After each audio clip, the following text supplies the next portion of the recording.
The year is 2018, and you have decided to build one of the best PvE teams you possibly can. Marauders! These terrifying things which some of you will never have heard of, not have a clue what they do. But yes, they used to exist, they were fun ways of destroying bosses, and they got you what at the time felt like a lot of resources. And to go and kill such things, you had to run formidably strong heroes, such as Aspen and Valkyrie and the legendary Scary, and other such insanely strong heroes. And then 2019 happens. Ada gets released to the game. You realize, bro, she's busted. And then before you can even blink, Dark Arthendal gets reworked. So does was it Orbus? Yes, Orbus got reworked. Vesa got reworked. Yep, she was meta still. And who was the other one? Oh, Asmodel. Asmodel turned into a literal god. And then you know what happened? The guy who owned this account quit, and then he just came back. Flora didn't even exist, Toshirima! What do you mean Flora got reworked? Bro, I think she came out in like 2021. Is she post Rogan? Yeah, she came out after Rogan, dude. Bro, get out of here. Anyway, we have an account which is absolutely wild. And the question is, MK, I came back. Everything's really scary. Everything's changed. What do I do? Help. And that's a very, very good question, because when you're staring at an account like this, you can see the one main problem here is a severe lack of hero copies. And the most recent hero to be released when this account entered into the world of Idle Heroes was Aspen. And Aspen was a god for a very limited time, pre-Ada, right? Ada came out and stole the limelight, but Aspen was really good at PvE, mainly because he has this ability to deal extra damage when opponents are below a certain amount of HP. Aspen still does that. He's still a really good hero, actually, and one of the reasons you can't build Aspen early is Dark Food is difficult, right? And Eloise is better. But on an account like this, genuinely, I'm gonna be nuts enough to recommend Aspen as your hero. And Aspen will do things for you. He will be strong, he will be reliable. You've got Resonance gear for him already. That's good. Need to get yourself a bit of speed on there, but you probably don't even need it. Swapping into that might not even be worth it at this point in the game, so you've just gone all damage reduction. All damage dealt will be good here. And wait, no Stellar Shards? It might not even be a matter of no Stellar Shards. Oh, it is. Wow. So yeah, this guy, he quit before cores came out. These 8 cores are probably the 8 days he's come back. We have 20 soul symbols. Like, this account is barren. No items whatsoever. We got some of these Transcendence Host chests. That's probably quite nice, actually. That might be an option to get some stuff. How's the Galactic Tree looking? Did any of this stuff exist? Oh, you opened up yourself the Spirit of Prayer. When people come back, they normally don't know what to do, so they just open a random egg. Best would have been a somber egg here. That would have been much better, but you've done it now, so big sad. Yeah, a lot of these things are going to be overwhelming to Rufus. That's the name of the guy who owns this account, by the way. So yeah, we're going to need to give him a bit of help and some tips. So, Rufus, if you're going to build this account up, you need to do a few things. First things first, Aspen Dungeon. You need to get Death 100 beats, so that needs to be one of your goals. On top of that, we want to get Tower Oblivion cleared. It's going to be pretty tricky at the moment. Those Asmodels and Michelles are going to tear you apart. You don't really have much support. One major hero recommendation people are going to give you, and I'm going to say it now as well, is Eloise. You've probably seen how good she is in videos and other content out there. You just don't have any copies. So as I said, Aspen is going to be your big main hero to keep you pushing forwards. Now, have you seen who Aspen's tenants are? Now, some of you guys are like, wait, how'd you check tenants when you don't have a Void 4? Visit someone else's island who does. There you go. So, Martin 8 Or is just a random other dude. There you go. We can have a little look around. So, we have Aspen. And for Aspen's power, we're going to need... Oh! None of those heroes. Those tenants are not heroes you want to be... Wow. That is one of the worst... Bade? What? Oh, God. Okay, maybe just use Aspen until you get Eloise. That might be a good idea. That is horrendous. Yikes. So, Aspen will be good.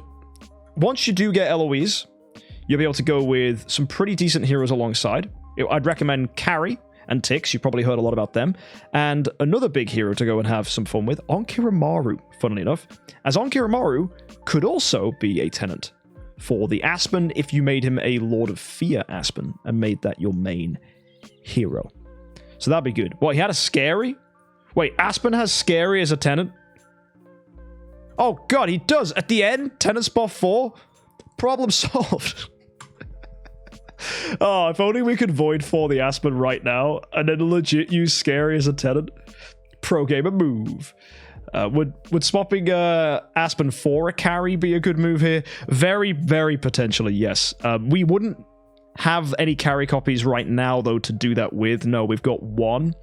But if we do get enough carries, probably swapping the Carry into the Aspen after you get the Eloise and stuff like that would probably be quite smart.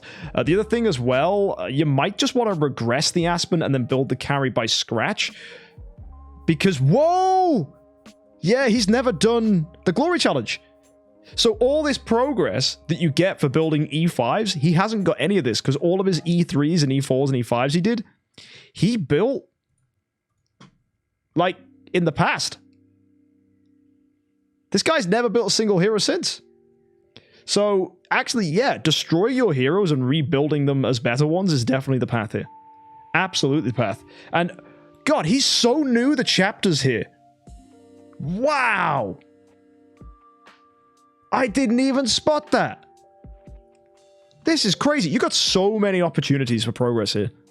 Because just go through these chapters, go ahead and clear through.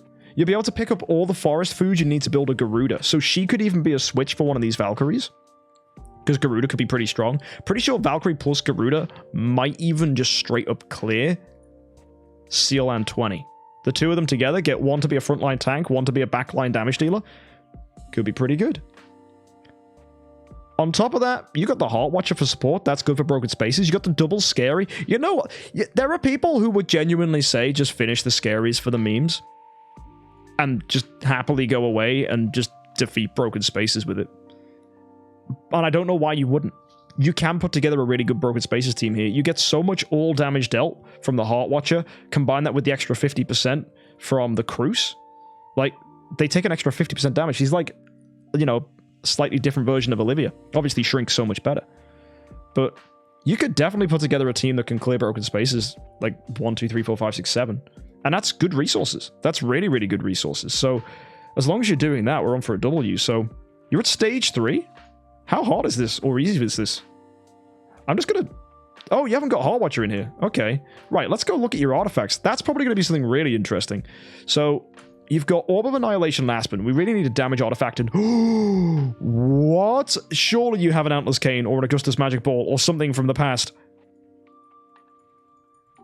No artifacts at all? How did you get to VIP 6 without artifacts? Oh, then again, it was the past. Artifacts weren't as readily available. Oh, boy. Okay, yikes, do you have an artifact chest? No. Ah, right, okay, that's what we're gonna need then.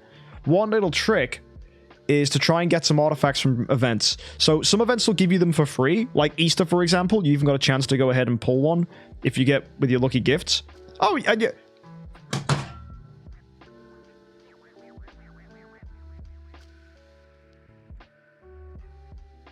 Why did you pick a flag? You could have chosen any artifact in the game. And you thought, oh, a flag's a good idea. Reduces the attack by 25% and lowers your HP by 25% during a fight. Yeah, this sounds something I need. You thought this was good? Guys, I don't care if they look cool. Mysterious artifacts are 1,000,000 times better. Oh. Don't you tell me the relics make it worth it, chat. That's just raw copium. Right, let's go see how his relics are holding up. He's only got 275. The guy's not coming in here and picking up good stuff. Oh. Oh, mad. Absolutely mad. Yeah, I mean, the glorious relics aren't as good as they seem, my friend. Mysterious Artifact would have been so much better there. Because you're going to need a Golden Crown for your early hero just to keep them alive. The damage reduction's fantastic. You're then going to want Melodic Strings for damage. You're going to want Rui Scepter to help out control heroes. Demon Bells. Energy Feed. It's so good. So there are so many artifacts you're going to have to collect. And it's your old school brain. No. Okay, old school brain needs to still value artifacts. Also, does old school brain say, hey, spend scrolls the moment you get them? No, okay, so 397 scrolls, 62 profit orbs. Okay, hoard, don't use. This is where we find out he's used some. He used 81. Why? What did 80 get you? That's such a weird number. Bro's got such old school brain. Like, in the OG days, we'd just do 80 profit orbs because you could. Because the idea of a profit orb event actually giving us rewards back in 2018 was unheard of. But now it's like, no, save everything. So, rough. Keep it tight. Scrolls, profit orbs, don't use those unless an event comes up that gets you a reward. And if you're not sure if they're going to get you a reward, go check out my event reviews every Friday. On top of that, does Fantasy Factory make sense? Oh, okay, he's been doing this? And he's been exchanging... Okay, here's another thing. Typically, it's better to go with these Celestial Island materials. Now, you won't know what these are, because you're a new player, but Celestial Island materials are better than scrolls. Because Celestial Island materials make your tenants stronger, and these are things you definitely don't have. 5-star copy, bit weird. I'd have gone with the gold personally, but either or doesn't really matter. Good thing you're prioritizing the Aurora Stars. That's nice. It's his first time ever. Look, that's the first 10 Aurora Stars this guy's ever had. Hoard, got it? Yeah. Hoard everything. Typically, the one thing you're not going to need to hoard is gems. And you should be, yes, good. Get a core every single day from the market. Because cores are going to allow you to open 5 stars, Stellar Shards, Crystals of Transcendence. It's all going to come through here. Whenever you get yourself one of these Transcending Spheres, always go for Stellar Shards. Never, ever go for Crystals of Transcendence. You might be tempted by it. Don't let that temptation subside. All for Stellar Shards. Because it's way more important to have a hero that's Void 4 than it is to have a hero that's Transcendent. You've never used a core in your life, have you? 8 cores. Achievements. Let's have a look. Wow. Never once. Never, ever once. And you see he's selected Vesa and Aspen. 2 Transcendence heroes. Well, we don't need Aspen. Probably won't carry. And this is your chance. This is a chance to potentially get an Eloise. So you probably want to go for Eloise. As she will just be insanely strong. And now you've got the choice. And this is a very rare moment that I get to be there for someone when they get to this point. Guidance, which is guaranteed spheres every 15 pulls. Or Fate. We have a 1 in 15 chance of getting a sphere. You might think, isn't that the same? Oh, no. Fate, you can low roll. But you can high roll. It's a wonderful normal distribution of pure chaos. Or order, depending on how you see those things. Or guidance is guaranteed average. Fate makes you feel like a king or like an absolute pile of trash. Guidance, on the other hand, will always make you feel middle of the road, average Joe, just a bog standard geezer. So what do you want to be? Trash, average Joe, or a king? Gamble for riches? Or take what you can get? I'll let you decide. One thing I also really like about this account is you're coming into a time when you kind of are still technically early game. Like, you have the same amount of resources someone who's just unlocked the Gate of the Void would have. You've not established yourself with cores. You've not established yourself with Stellar Shards, Crystals of Transcendence. Celestial Island materials aren't here. So it's as if you just built your first E5. Like, you are right at the beginning of early game, but then someone just gave you tons of free food. So you have all of this, which can eventually be used to build whatever heroes you want, and as you slowly engage with events and open cores, you'll pick out the hero copies you want in time, and be able to build whatever team you want, which is going to be really strong, because it gives you way more versatility for hero choices, because you'll be able to build the tenants for powerful heroes, and also have good support heroes alongside them, because you're basically sitting on 4 or 5 E5 heroes. On top of that, you're going to get more just by playing the game, opening your cores, completing events, and chests are coming, so this is going to be pretty fun.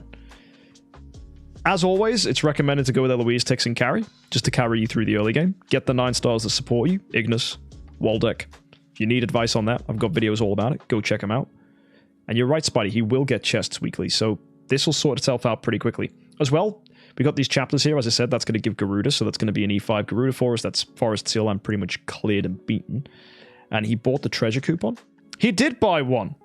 You literally bought this. For 20 bucks. Guy didn't even know what he bought, but he bought it. Well, might as well open it then. See what we get. Nothing. Next one. Nothing. Well, we're getting something, but nothing impactful.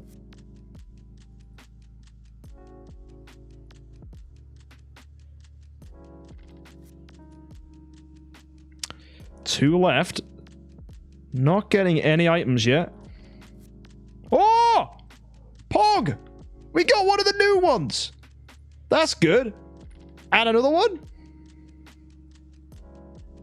That's not bad! We got some stats for you! Heyo, look at that! Beautiful. So, that's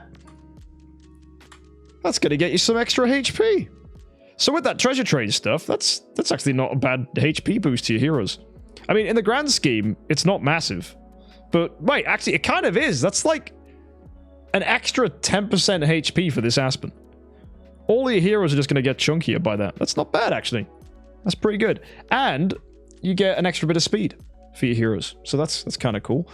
And, yeah. So basically, Rufus, all you need to do is just keep spending your gems as you're doing. Make sure you're spending them on events as well when they come up, if they get you rewards. Like, for example, you could just go and buy all 47 of this stuff right here, for example. That's all your gems gone, but then you get to open stuff, get more stuff. Stop picking stupid flags, get mysterious artifacts, and slowly, with time, engaging with the community, learning what's not good, learning what is good, and making sure you pick the right artifacts and heroes, you will absolutely breeze through this. And I can already tell, if you stick this out with this account, we're going to be looking at something very strong and very fun, because it's basically an early game account, but with a ton of extra stuff. So treat yourself as a new player, and treat everything you've got from the past as just a head start, and you'll probably, grind out. And everyone keeps talking about his pet. Let's go see what his pet's got.